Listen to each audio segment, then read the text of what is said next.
Bir sosyoloğun çalışma odasında teorileştirdiği dayanışma kavramı, binlerce kilometre uzakta, yıkılan bir imparatorluğun enkazı üzerinde yepyeni bir milletin inşasında nasıl kurucu bir harç haline gelebilirdi? Sadece fikirlerin değil, toplumların da kökten sarsıldığı, sınırların yeniden çizildiği bir çağda, Paris Sorbonne Üniversitesi'nin kürsülerinden yükselen bir ses, Ankara'da filizlenen genç bir cumhuriyetin sosyolojik omurgasını şekillendirmiş olabilir mi? Çankaya Köşkü'nün o meşhur, binlerce ciltlik kütüphanesinde, aydınlanma felsefesinden askeri strateji metinlerine kadar geniş bir dünyayı tarayan Mustafa Kemal Atatürk'ün önünde duran kitaplardan biri de modern sosyolojinin kurucu babalarından Émile Durkheim'in anıtsal eseri Toplumsal İş Bölümüydü. Bu kitabın sayfaları arasında gezinirken, bir toplumun alt sınıflara, birbiriyle çatışan zümrelere bölünmeden, nasıl tek bir vücut halinde kenetlenebileceğine dair şifreler gizliydi. Sayfa kenarlarına düşülen o sessiz şerhler, kurşun kalem izleri ve satır arası işaretler, sadece akademik bir merakın değil, adeta bir toplumu yeniden tasarlama iddiasının, yani devasa bir toplum mühendisliğinin ilk zihinsel adımlarıydı. Gelin, bu sosyolojik serüvenin köklerine inmek için 19. yüzyılın sonlarındaki Fransa'ya, modernleşmenin, sanayileşmenin ve büyük kentleşme dalgalarının geleneksel toplumsal yapıları unufak ettiği o çalkantılı döneme gidelim. Émile Durkheim, 1893 yılında yayımlandığı Toplumsal İş Bölümü adlı doktora tezinde, insanlığın en büyük çıkmazlarından birine odaklanıyordu. Geleneksel bağlar koptuğunda, insanları bir arada tutan şey ne olacaktı? Durkheim, toplumları bir arada tutan bu gizli güce dayanışma adını verdi ve bunu ikiye ayırdı. Modern öncesi, geleneksel toplumlarda bireyler birbirine benziyordu. Aynı inançları paylaşıyor, aynı işleri yapıyorlardı. Bu yapıya mekanik dayanışma diyordu. Ancak sanayileşmeyle birlikte iş bölümü artmış, insanlar farklılaşmıştı. Modern toplumda insanları bir arada tutan şey, artık birbirlerine benzemeleri değil, tam aksine farklı işleri yaptıkları için birbirlerine muhtaç olmalarıydı. Durkheim buna da organik dayanışma adını verdi. Modern toplum, tıpkı bir insan vücudu gibiydi. Kalp, akciğer ve beyin nasıl farklı görevler yapıp vücudu ayakta tutuyorsa, işçiler, çiftçiler, memurlar ve askerler de farklı roller üstlenerek toplumu yaşatıyordu. İşte bu felsefe, Fransa'da 3. Cumhuriyet'in resmi ideolojisi olan solidarizm, yani dayanışmacılık akımına dönüştü.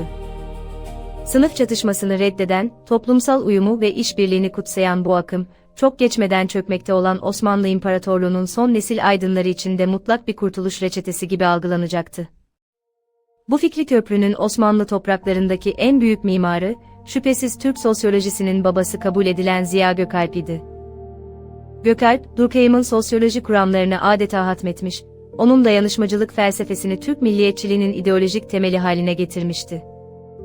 Sınıf çatışmasını savunan Marksizme veya bireyi kutsayan vahşi kapitalizme karşı, Türk toplumunun özünde zaten var olduğunu iddia ettiği dayanışma ruhunu, yani tesanütçülük fikrini çıkardı. İşte genç bir kurmay subay olarak Mustafa Kemal, Ziya Gökalp'in bu sosyolojik analizlerini, Durkheim'dan süzülen bu fikirleri çok erken yaşlardan itibaren büyük bir dikkatle takip ediyordu.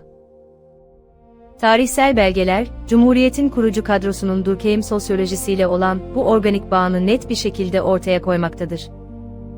Ancak popüler tarih anlatılarında ve bazı entelektüel yorumlarda sıkça dile getirilen, Atatürk'ün bizzat Émile Durkheim'in Fransızca orijinal metinlerini satır satır okuyup sayfa kenarlarına doğrudan şerhler düştüğü iddiası, bizi bu serinin en hassas doğruluk noktalarından birine getirmektedir.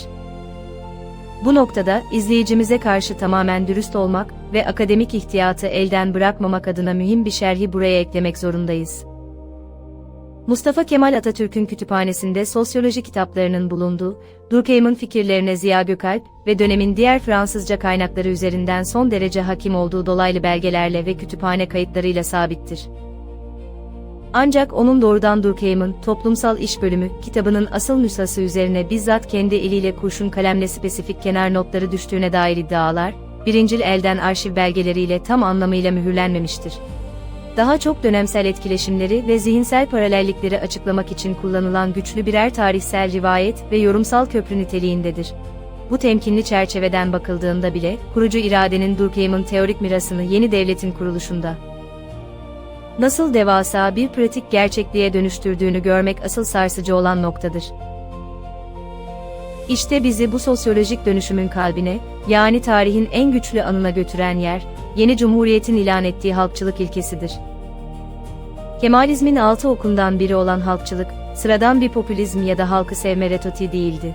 O, doğrudan doğruya Durkheim'in toplumsal iş bölümü ve solidarizm teorisinin devlet mimarisine uygulanmış haliydi. 1920'lerin dünyasında, Kuzeyde Sovyetler Birliği sınıf çatışmasını ve proletarya diktatörlüğünü savunuyor, Batı'da ise liberal kapitalizm bireysel çıkarları yarıştırıyordu. Mustafa Kemal ve kurucu kadro, her iki ideolojinin de yeni kurulan, yorgun ve parçalanmış Türkiye için büyük bir yıkım getireceğini gördüler. Türkiye'de bir işçi sınıfı ya da büyük bir sermaye sınıfı zaten yoktu, toplumun ezici çoğunluğu yoksul köylülerden oluşuyordu. Bu şartlar altında ülkeyi sınıflara bölmek, iç çatışmaya davetiye çıkarmaktı.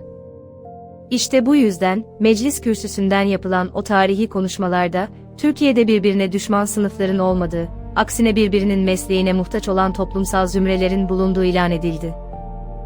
Çiftçi, işçi, esnaf, memur ve asker birbirinin rakibi değil, toplumsal iş bölümünün hayati birer organıydı. Halkçılık, sınıf kavgalarını reddeden, toplumun tüm katmanlarını tek bir milli ülke etrafında birleştirmeyi amaçlayan muazzam bir solidarizm uygulamasıydı. Durkheim'in teorik olarak kağıda döktüğü o organik dayanışma, Ankara'da bir devletin resmi anayasa ilkesi haline geliyordu. Bu felsefi duruş, yeni devletin gerçekleştirdiği en radikal toplum mühendisliği hamlelerinde de kendini açıkça gösterdi. İmparatorluktan devralınan tebaa bilinci, yerini modern vatandaşlık bilincine bırakmak zorundaydı. Durkheim, modern toplumlarda bireyin özgürleşmesiyle toplumsal dayanışmanın aynı anda yürütülmesi gerektiğini, bunu sağlayacak en büyük mekanizmanın ise laik ve milli bir eğitim sistemi olduğunu savunuyordu. Cumhuriyetin kurucu iradesi, Tevhidli Tedrisat Kanunu ile eğitimi tek bir çatıda birleştirirken, tam anlamıyla bu sosyolojik vizyonla hareket ediyordu.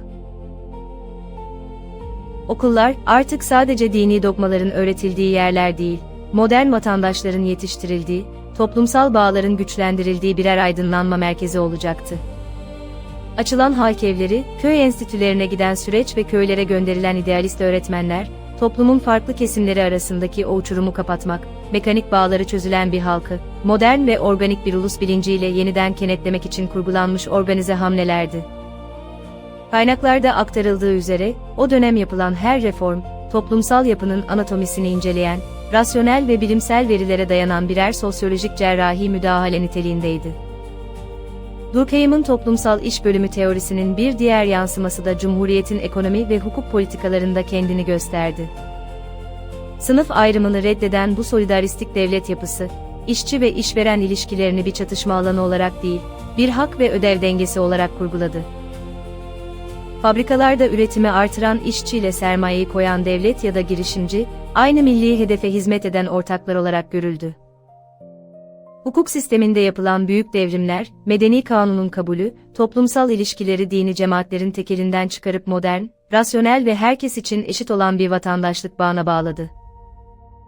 Toplum, eski rejimin o kompartımanlı, feodal ve dinsel parçalanmışlığından sıyrılarak, hukukun üstünlüğüne inanan, ortak bir kaderi paylaşan modern bir ulus organizmasına dönüştürüldü.